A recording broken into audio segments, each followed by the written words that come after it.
It's more about understanding your audience, because if you can understand your audience more than they understand themselves, then you can get them to click on your video and watch your whole video every single time.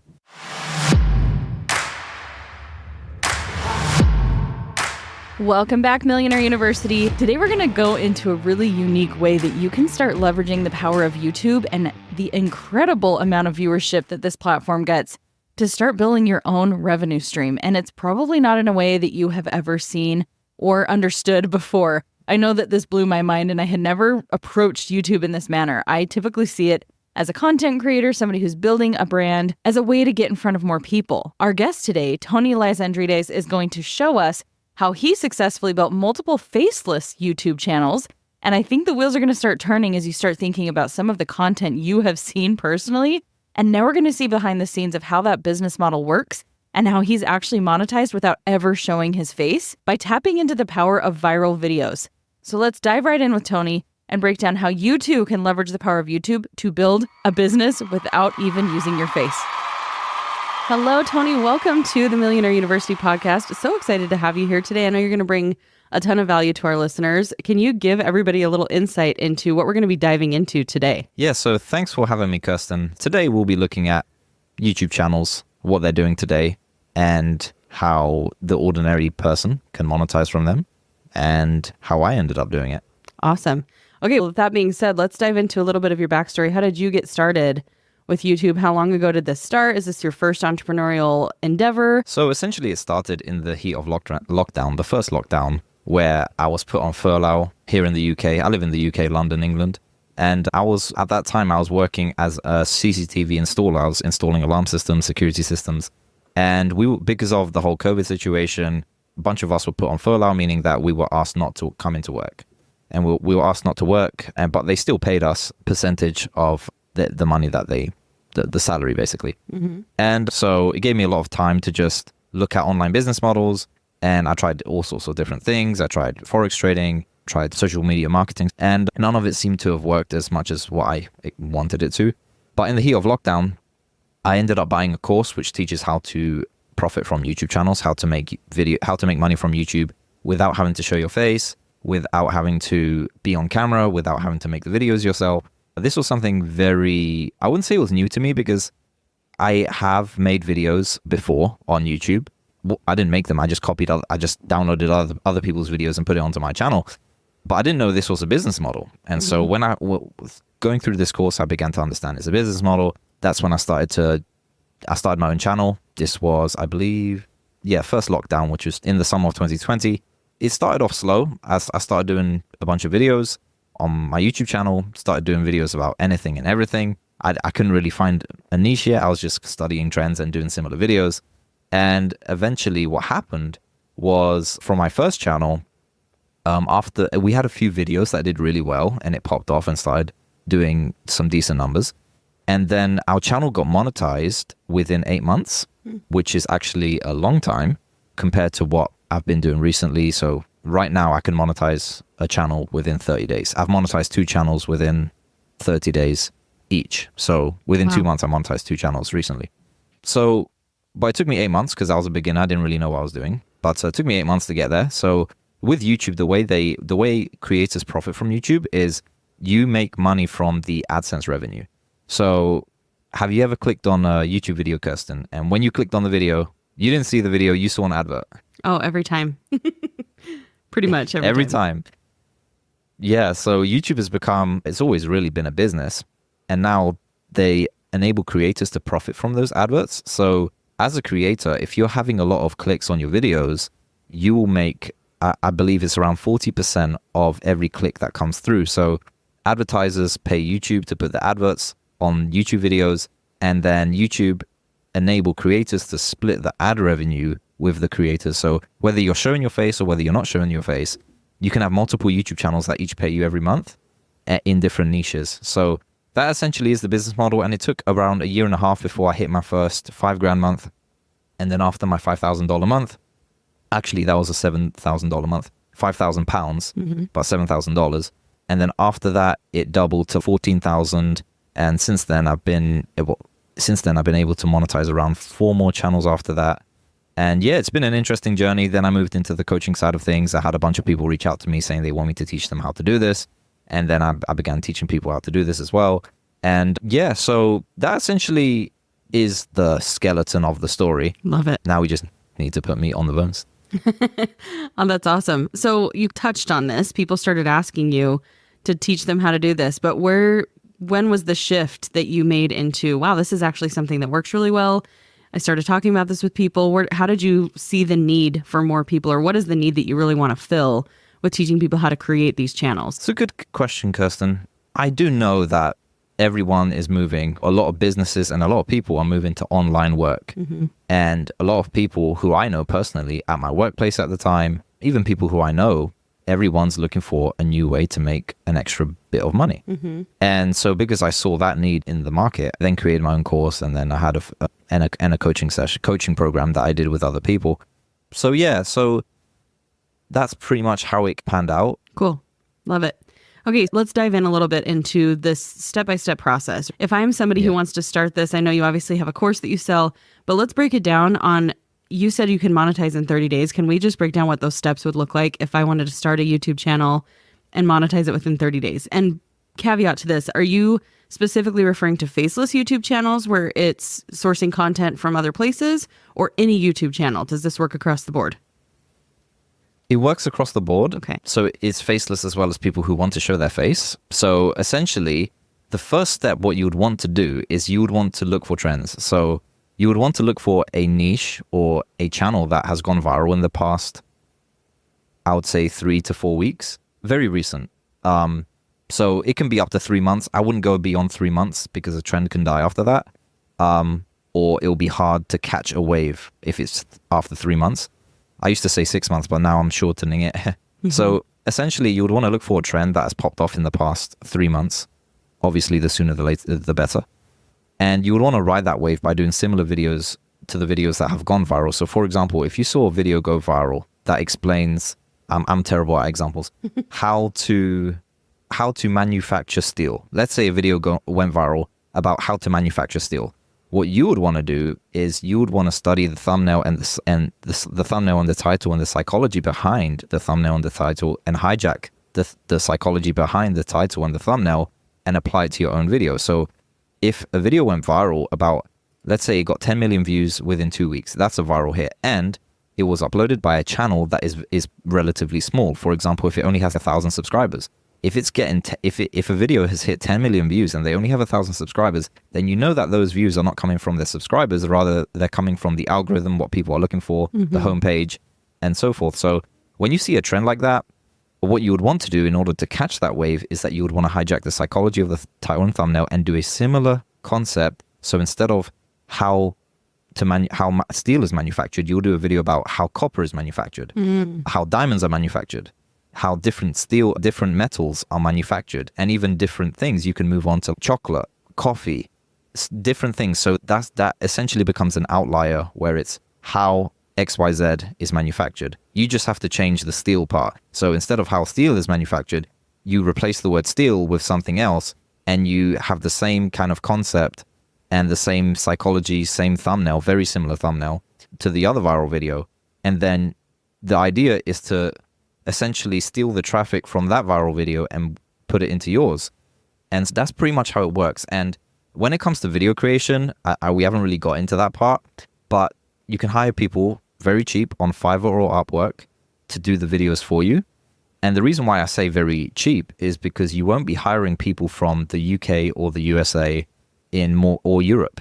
You would essentially be hiring people from places like the Philippines, Bangladesh, Pakistan, Nigeria, places where the currency is the economy is much less. So essentially what you're doing is you're leveraging the power of the pound or the power of the dollar or the power of the euro against the Filipino pesos or the Pakistani rupee or the Indian rupee. So a lot of companies do this. They outsource a lot of their stuff overseas because of cheap labor. So before we go any further, I have 2 questions. Number one, how do we find those viral videos? What am I doing on YouTube? Talk to me like I'm a total beginner, because I would be in this realm. Am I just getting on YouTube and just seeing what the algorithm feeds to me? Are you trying to search within a niche and what's trending in that niche, or just any trending video? Does it help to have some interest in the subject matter, or does that not matter at all? That was a lot of questions, but all along the same vein of how we find those viral videos. Sure. So it does matter. If you have more of an interest in the subject, then you're going to be motivated, and you're going to be more motivated than if you're not interested. So you're less likely to give up if you don't see immediate results. Now, I personally look through YouTube, but I use an AI software called vidIQ. So vidIQ is an extension browser that you install on your Chrome browser. It's like an extension. And essentially what it does is that it peels through the lens and it enables you to see which videos, how many views per hour a video is getting. So essentially what you would want to do is you want to scroll through YouTube itself and gather the data from YouTube and then look, because YouTube, when you see a video uploaded, it tells you when it was posted, it tells you how many views it has, and you can actually see if the channel is a big channel or if it's a small channel. You want to see it, you want to look for a small channel because big channels, most likely their views are coming from their subscribers, their loyal fans, and so forth. Those are the three things: a video that's gone viral, uploaded by a smaller channel, and it was uploaded recently. So once you see that trend on YouTube, then you'll ride that wave, and it's essential to have that software called vidIQ, because it's a free software. There is a paid version, but the free software is enough for you to see the views per hour. And yeah, so when you look through YouTube, you can also see the views per hour with the vidIQ extension, where you can see if a trend has died down or if it's still alive. So that's essentially is very essential. There's a free software called vidIQ, which helps us helps do a that. lot. Okay. Yeah. Cool. And then my other question was, I get really curious about this. So how, and maybe you can't answer this because you're not a walking algorithm, but how does that work? Like, how do you know, I'm going to make a video similar, I'm going to hack the title. Is it just because it does work that you know? Or do you have any insight on why you think me making a video about a similar subject, but with a very similar hook is actually going to be shown to the same people? Because if I'm interested in how to manufacture steel, am I really going to also be interested in how you make chocolate? Or do you know what I'm saying? Like, how does that work? Is this just assuming people are going to binge content that's similar on YouTube? Yes, it's more about studying the audience rather than the algorithms. When you see that people enjoy watching steel, it might not be the fact that they're interested in steel, but there might be some sort of other element towards why they're interested in that video. So there's different types of audiences who want to feel different things when they watch videos. So when you see a video of steel being molded, it might not be the steel that they're interested in, but it might be the visual process of how it's done. So they don't care about steel, but they love watching the steel burn and become white hot and then be molded. And if you get what I'm saying, it's more of the feeling that the video gives them rather than the content itself. There's different types of audiences on YouTube. So there's some audiences on YouTube are more of a cortisol audience, where it's the chemical in the brain where they just like dark side stuff. Some channels are getting millions of views who are in the dark side niche. So they talk about the dark side of New York, the dark side of Texas, the dark side of Europe, the dark side of Africa. So there's like a dark side niche. They like to see the dark side of things, and they love that. And then there's other types of audiences which are more of a dopamine audience. They want to see stuff that gives them a buzz, like new, fresh news, like gossip channels. There's a lot of channels about celebrity gossip and different things happening in the world, and people like that dopamine. They want to hear about what's going on in other people's lives, drama that's going on in other people's lives. So that's more of a dopamine audience. Then you have more of a serotonin audience who like want to be educated and know and feel peace and feel fulfilled and feel like they're on the right track. And so there's different feelings and emotions that different audiences tend to have. And so mainly it's more about understanding your audience, because if you can understand your audience more than they understand themselves, then you can get them to click on your video and watch your whole video every single time. So it's more about understanding the audience rather than the algorithm. When I first started, I thought it was all about the algorithm. Just find out what the algorithm wants and feed it. But when you start understanding that you're dealing with real people who are not stupid, they like real content, that's when you will make a shift in your production process and actually be more cautious about the quality rather than the quantity. Wow. I'm really glad you clarified that, because I would have, like you, thought it was more about hacking the algorithm. You're using those tools, like you mentioned, the video IQ, I think you said it was. And I would find it really appealing to just make it very technical. But it sounds like even algorithms are really based on human behavior, right? They may not be able to an algorithm may not be able to assign that meaning to it, but that's essentially what they're looking for. It's interest and what's going to continue to pique interest. but we're going a little bit deeper into that same psychology that we would use to sell anything. We're just applying it to more media and entertainment or infotainment, whatever it may be. And I wanted to ask you, when I see those videos, because this is the type of YouTube video that I love to watch, that are just all the motivational quotes plugged into one, and it's just all these really inspiring things, really inspiring video. Where would that fall? Is that more in like the serotonin or the dopamine category? And is this kind of an example of a faceless YouTube video where you're just compiling all of these things that people are out there looking for and putting it into a video? Yeah, exactly that. So that's the motivation niche. I would say it's more of a dopamine niche. People want to feel motivated. They want to feel a buzz. They want to feel, yeah, let's go get it. So that's more of a dopamine niche, dopamine audience. And yeah, so that's a perfect example. There's many motivational channels. They've been around for a long time. It is a pretty difficult niche to go into at the moment because it's very saturated. So it will be pretty tough to compete against those big already established channels. Essentially, you would want to look for a niche that's a bit smaller, not smaller, but more up and coming, and you want to ride that wave. But yeah, so yeah, that's a good example. Okay. Kirsten, the whole motivation niche. And I'm sure everyone listening to this right now, they've heard of or they've seen a faceless YouTube video and they didn't know that it was a business essentially. Yeah.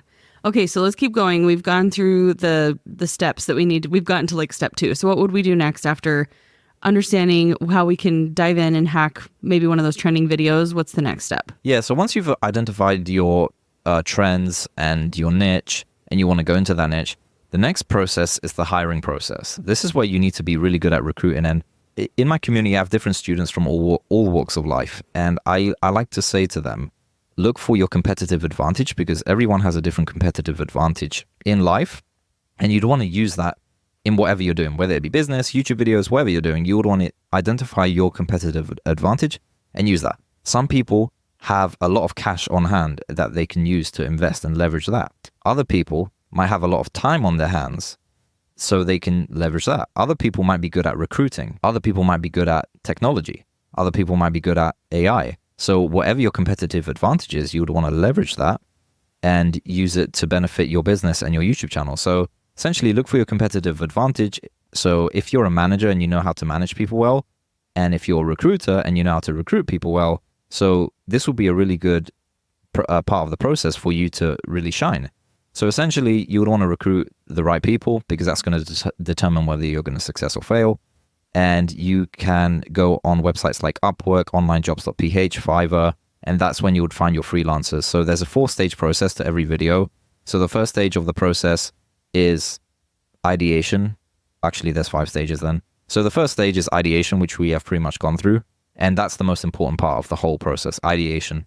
A good video idea is going to determine the difference between you getting 10,000 views and 1 million views. So that's how important a video idea is. So ideation is the most important part of the process.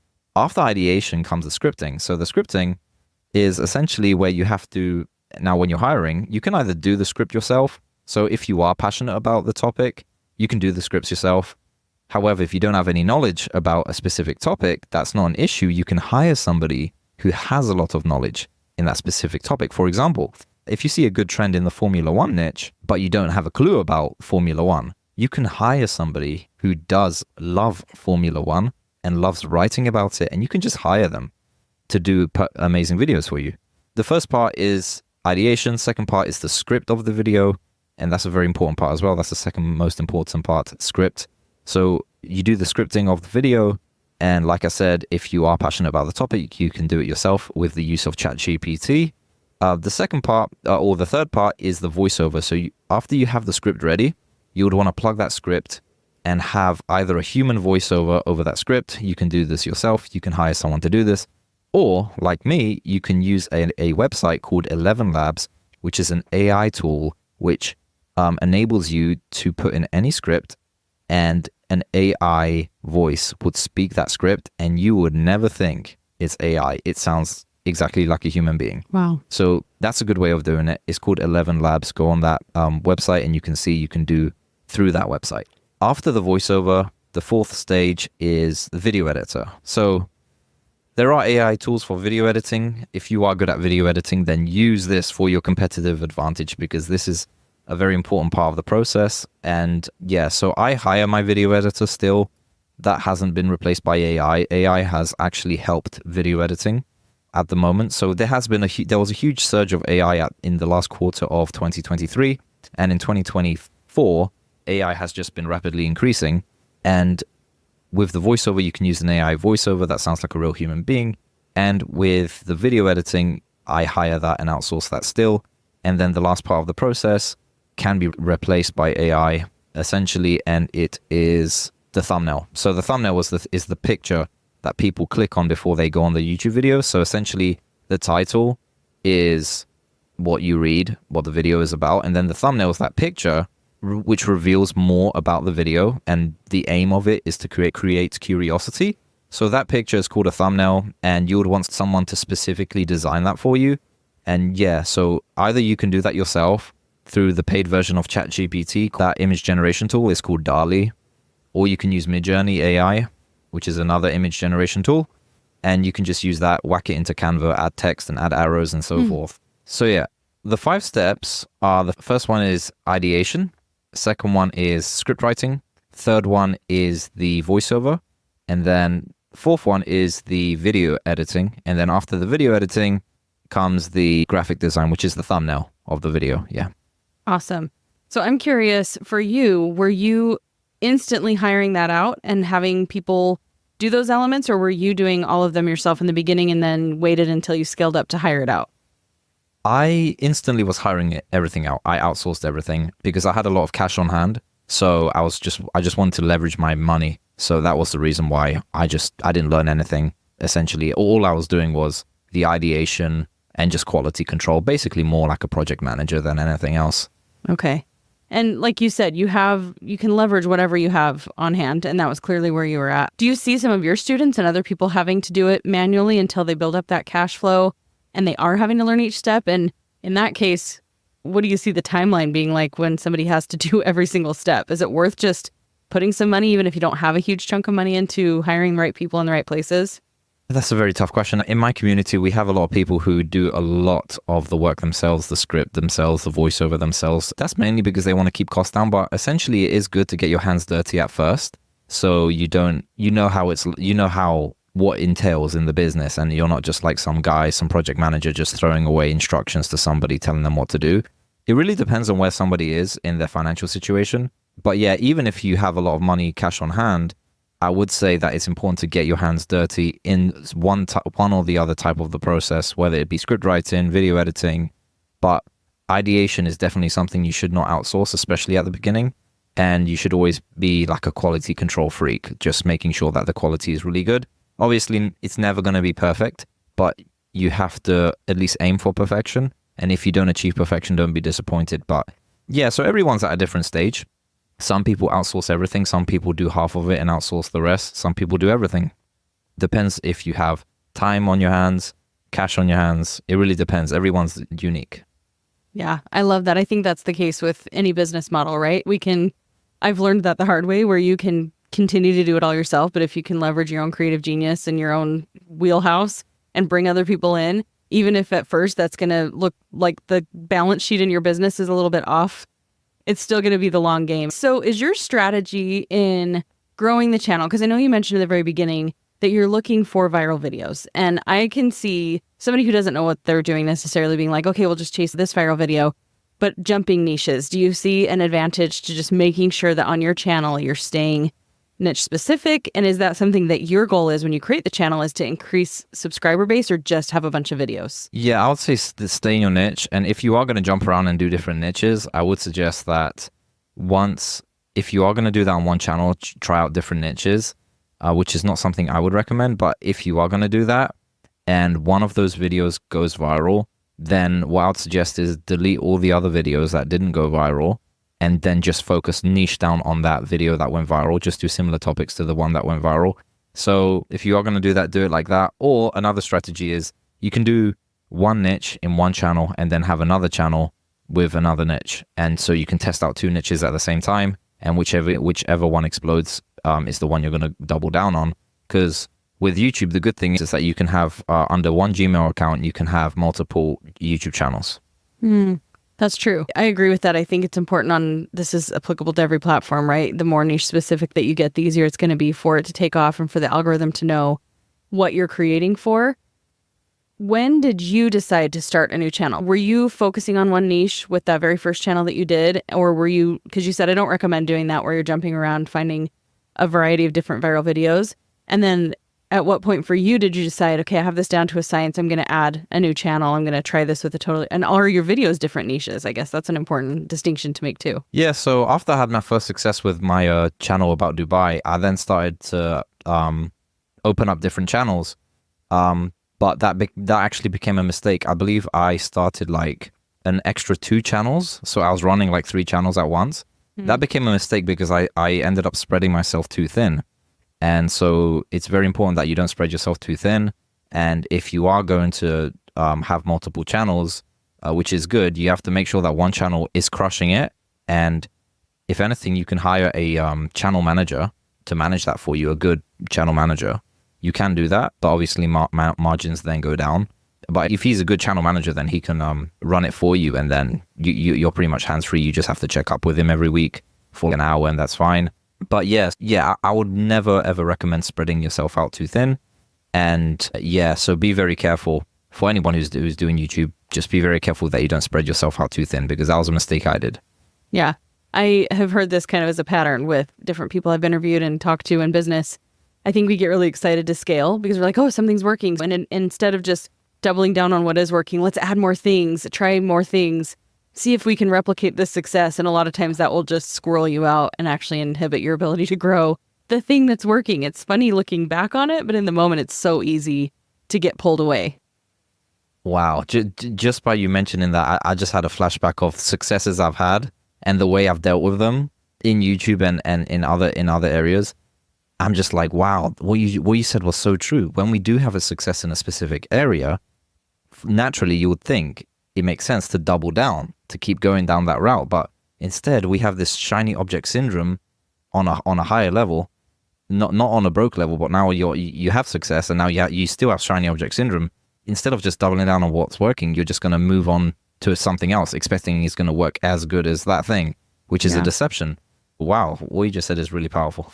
And even hearing you repeat it back, I'm like, yeah, you're right. Because I think it's any of those mental habits that you have, they just change. Like you said, now you found something that worked. So now you almost have a different type of delusional confidence. You're like, I can do anything. So I'm going to try everything instead of, I did this really well. Let's keep doing this really well, and then give it more time and feed it more. And then we can add other income streams and scale in a different way. But I think that's honestly what I've seen a lot of businesses crumble from, is the quick trigger to scale, like not letting it do its thing organically. And that doesn't mean we don't work harder and keep putting in the reps. I think it's just making sure that if you've always had shiny object syndrome, be aware that you're probably going to continue that in just a different level now in your business. So great aha moment on both sides. Truly. I needed to hear it too. Wow. And I hope the audience, the people listening to this today, have the same aha moment that you have to be careful of this, because that beast is in every single one of us. Mm-hmm. Justin and Tara on the episodes, they've traveled the world and they've said this. You take yourself with you wherever you go. And I've experienced that myself too, where you think if you go start this other business, it's going to look different, but you're bringing the same habits with you. And that happens at scale. That happens at income levels. You bring all the same habits and the same identity. And so it's really important to do that deeper work before you get into the bigger numbers, because then it's higher risk, right? It's more to lose the bigger that you go. Yeah. Hopefully everybody listening is getting a lot of the juice out of that lemon. Yeah, and I'm getting the juice out of the lemon, even if no one else is. I'm enjoying myself here. Just so everybody listening knows, we actually are jumping on, this is round 2 of recording because we lost the first half of our last conversation. And so I'm excited about the fact that we wouldn't have had that aha moment had the first recording worked out. So everything happens for a reason. We both probably needed a lesson, and our audience really needed that lesson today too. So it was all meant to be. Wow, I believe that 100%. Yeah. Okay, so let's jump back into this conversation. I love the nugget that we just pulled out of there. I want to give people some perspective. With that being said, about growing, what time frame are we looking at? You said it took you about 8 months to see a good significant income from your YouTube channel. What can other people expect, and what does that look like to be able to see really good results? It's a good question, Kirsten, because now it's much different to when I started 4 years ago. Now YouTube are doing something different than what they were doing back when I started. Right now, YouTube are favoring smaller channels, are having what I call the graces of the algo, or the graces of the algorithm, where they're small channels, they're just starting out, but when they upload something, for some reason, it seems to take off faster than from a video that's been uploaded by a larger channel. So right now is pretty much the best time to start. YouTube are promoting smaller channels. They give an extra favor to smaller channels. And I think, this is my theory, and the reason for that, I believe, is because there's a higher profit margin for YouTube to do that. Why? Because if YouTube are going to play adverts on a video, whether the channel's monetizing or not. So if they have to play adverts on a channel or on a video that is monetized, then they have to split the revenue with the creator. But with a smaller channel, YouTube take 100% of the revenue. They take all of the profits. So that's why I think that's why YouTube is pushing the smaller channels, because they benefit from it. And essentially the smaller channels also benefit from it. So yeah, so now's the best time to start YouTube. Recently, this year, at the beginning of this year, I was able to monetize 2 channels, and they both of them took 30 days to do it. So 1 month is my average on those 2 channels. My first channel, as we mentioned earlier, took me 8 months. But knowing what I know now and knowing how YouTube works now, I can pretty much do it in 30 days. And yeah, pretty much it's not as hard as it used to be. Back when I started, it was a tough game. Not many people survived in the course that I took. But now it's like Faceless YouTube channels is becoming very big right now, and it's becoming more and more popular now than it ever was. And more people I see are popping up and having a huge success. 16-year-olds, 17-year-olds making 10K a month. Yeah, it's big. Wow. Isn't that the case across the board? We're seeing massive growth. I think this whole online business thing is taking a whole new level in and of itself where, yeah, it's not just the crazy thing that happens to some people. It's a very predictable thing that we can control and we can build. And I think, like you've said, maybe even at the beginning, you didn't even know you could do YouTube as a business, that you could be strategic and intentional like this. And I think that's what I love about your system is it's so easy to calculate, right? And it doesn't mean the work is easy. The fact that you have that 5-step system, it's a business. These are the things you need to do. You plug in these things over and over again, you're going to eventually have success. And so a lot of times in the past, it was just like, I don't know, let's just try. We'll see what works. Nobody really knows what's happening here. Algorithms haven't even developed themselves yet. And now it's a totally different game where we have a lot more control than we think we do. And with that being said, what does it look like? Because I know you meant, and I didn't even know this. I didn't know YouTube would put advertisements on videos that I didn't choose to allow to be on there. I thought it was the creator could decide one way or another. So is that not the case? Nope, it's not the case. Oh. It's interesting because back in the day, back when I started, YouTube will only play ads on videos that were monetized, that were part of the monetization program. But now, in the past 2 years, they've introduced where it doesn't matter if your channel's monetized or not, YouTube are going to play ads on your videos. Yeah, wow. And it makes sense for them to do that. It's their platform. They're entitled to do whatever they want. And it's more money for them, more profit margin for them. And so they're doing it. Even if you don't want to monetize, YouTube will still make money from your video. Well, that's good to know. So let's talk about what it looks like to have a little bit more control. And what do I need to be aware of when I'm ready to monetize, when I have that option? First of all, do you need 1,000 subscribers to be able to be a monetized channel? Is that still the statistic? Yeah, so they've changed it now to 500 subscribers, but that's to enter into the program, but you don't get fully monetized. You just get accepted. And then when you get 1,000 subscribers, that's when you're fully accepted into the program. So to see, are there different variations in how you can make money from those ads? Like, I know that before when we recorded and we lost that content, you were explaining to me how the different CPMs work and the different price points and what you want to strive to make sure you're doing intentionally with your channel so that you're getting that bigger payout. Yeah, so there are different ways of monetizing a community. It really depends on the niche if you have a very loyal following, and it's monetization through AdSense. It makes the most sense when it comes to a faceless channel. Now, it's a bit difficult to sell to an audience if you're faceless because people subscribe to multiple faceless channels. And so it's a bit difficult to sell a product, but that doesn't mean it can't work. There's many channels who do a Patreon. So if you can have a paid community that surrounds your channel, like a Patreon community, or you can sell a product like an ebook or even a course that's linked to your niche. But yeah, it's possible. And I know people who in the faceless YouTube space who are doing that, but it is much more difficult than if you were showing your face in your YouTube channel, because people buy from people. And if people see a face, they like that person, they want to talk to that person, they want to be mentored by that person, they love that person. But when it's a faceless channel, it's slightly less difficult, but it's not impossible. Okay. So if you are going the AdSense direction, what What am I looking at? I don't even know these numbers. I know I've had friends in the past who've had YouTube channels, and I know that the scale is all over the place with how much you can make from those different ads when you're actually in the driver's seat if you're being monetized and YouTube is paying you. How much are they paying me? And what does that look like? It really depends on the niche you're in. So if your audience is a Western audience, then YouTube will pay you more. If your audience is a audience in a less economically developed country, then YouTube will pay you less. And it's simply because of the advertiser's budget. The budget of the advertisers is going to be significantly lower for an audience that is less economically developed. So that's one of the factors that come into play. The other factor that comes into play is how long your video is. Because if your video is over 8 minutes long, you can whack in-stream ads, meaning that you can play adverts in between the videos. It's like ad breaks.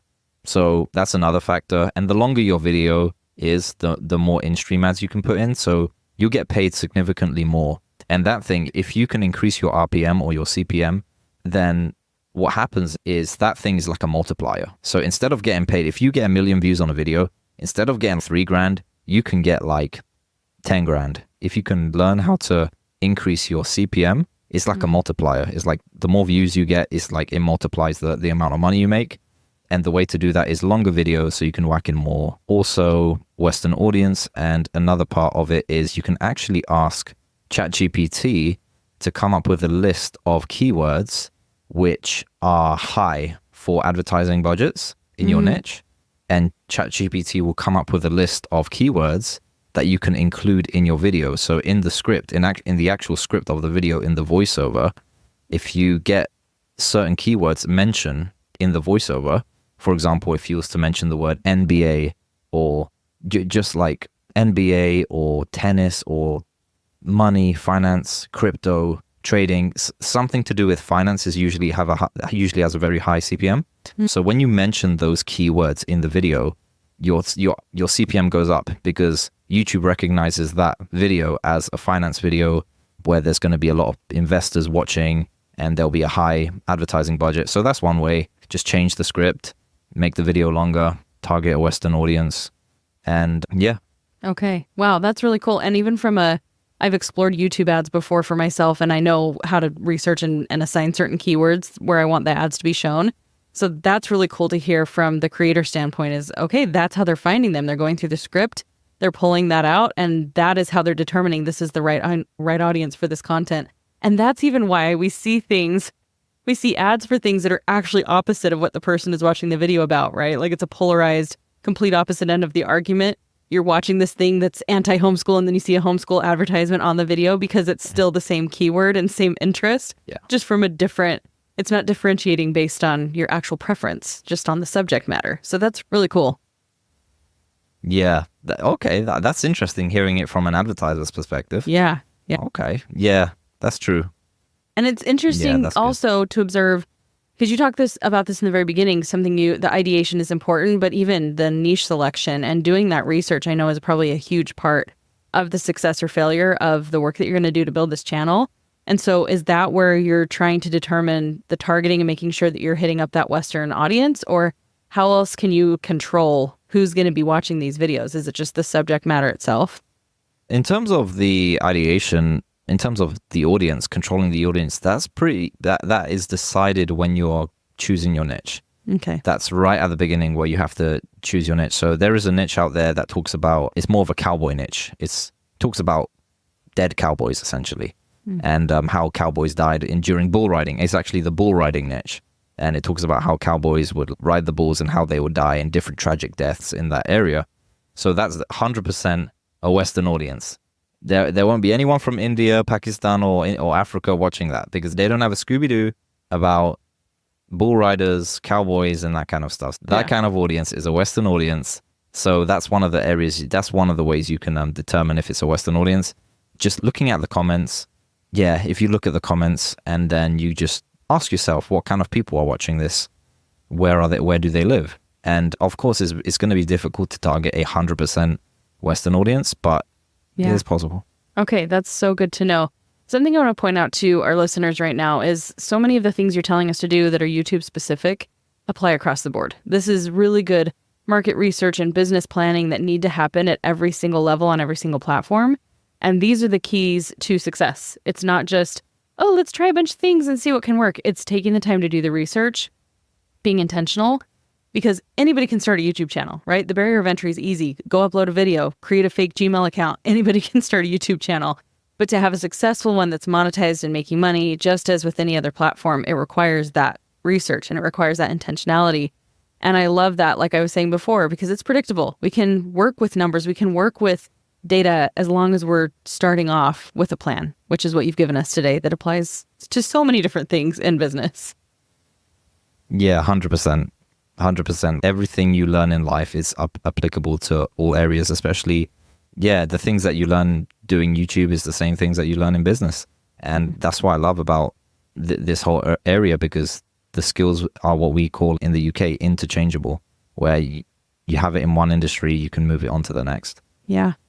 Okay, so I want to wrap this up because this is one of my favorite approaches, or one of my favorite things that we cover on the podcast, and that is mindset. What essential mindset shifts have you seen that you've needed to make as an entrepreneur that you recommend to other people to make, especially specific to this type of business? Because I know you said if you're not invested, if you're not excited about the subject matter, it may be easy to give up, and I think that's the case with anything. So what have you seen for yourself that has happened to help you stay in the game? That's a very good question, Kirsten, because my mindset was the whole never give up mindset. And I know that's a cliche, and it's a cliche for a reason. But the reason why I didn't give up was simply because I invested so much into my channel, into my videos. I invested so much time, so much money, so much effort, so much energy. I made sacrifices. I just felt I can't give up. It's not an option anymore. I've burnt my bridges. I've invested too much into this to give up. And I think that was the main thing that kept me on the hook. It was, I invested too much into this. I'm not stopping now. You're going to have to kill me to stop me now. And so that was the thing that made me never give up. And it's a good thing to invest into your business, because not only are you purchasing whatever you're purchasing for the business, whether it be advertising, videos, but it locks you in and it makes you loyal to the cause. And so that's one of the most important things you need, is it holds your feet to the fire. It holds you accountable. You begin to tell yourself, hold on, I invested too much money into this. I need to see a ROI. So I think that's a very important thing that hooked me and that hooks others. Yeah. And I think that is on the opposite end of that, the reason that so many businesses do fail, because there isn't enough buy-in. There isn't enough vision to create that success. And sometimes it's the loss of version that keeps you going. So in your case, it was like, we're not going to sink all this money that I put into this course and learning this concept.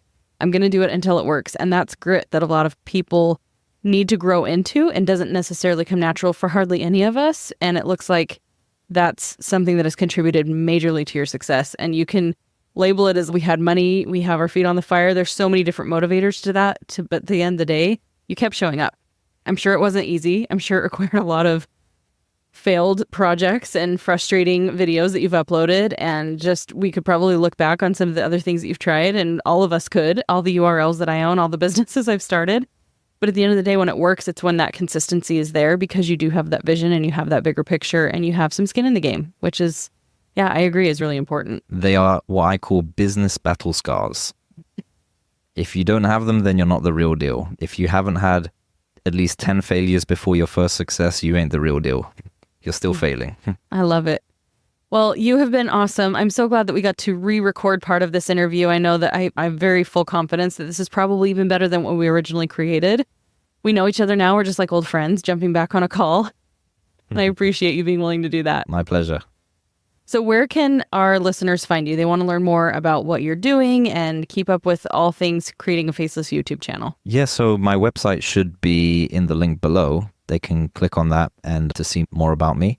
And I am on Instagram. So if you want to find me on Instagram, just type in my name, Tony Lysandrides, and I should be there. Cool. I'm really glad that you've come on here and shared this. We're always looking for a variety of ways that we can share with our audience of how they can start building income, start growing something of their own. So I appreciate you. And we'll make sure we link to everything in the show notes, everybody. So go check that out. And thank you again for coming on, Tony. My pleasure, Kirsten. Thank you for having me. Who knew that this opportunity existed to not only leverage YouTube to build a channel, but to do it in such a strategic way? Thank you to Tony and our other show sponsors for making this episode possible, where we were able to learn yet another way that we can build a business online using interests, using talents that we might already have. And I love that Tony talked about finding your competitive advantage, Because notice he didn't come in and say, here's how you can do every single element to make this a successful business. Instantly, there's a system built in, and I appreciate those steps that he incorporated into this masterclass so much, because I know we have a tendency to want to learn everything, do all the pieces, but find that competitive advantage, use it to your benefit, and start building something now. I hope you guys learned a lot from this episode and saw the patterns that emerge every single time we interview a successful entrepreneur. I'm so grateful that we had technical difficulties and that we had to re-record the last half of this interview, because in addition to the aha moments, we really gave you some great subject matter that is applicable to whatever business you decide to pursue. So I hope you guys enjoyed this. I hope you learned something and that you're feeling super excited about what you're about to build. And until the next episode, you guys have a great day. Class dismissed.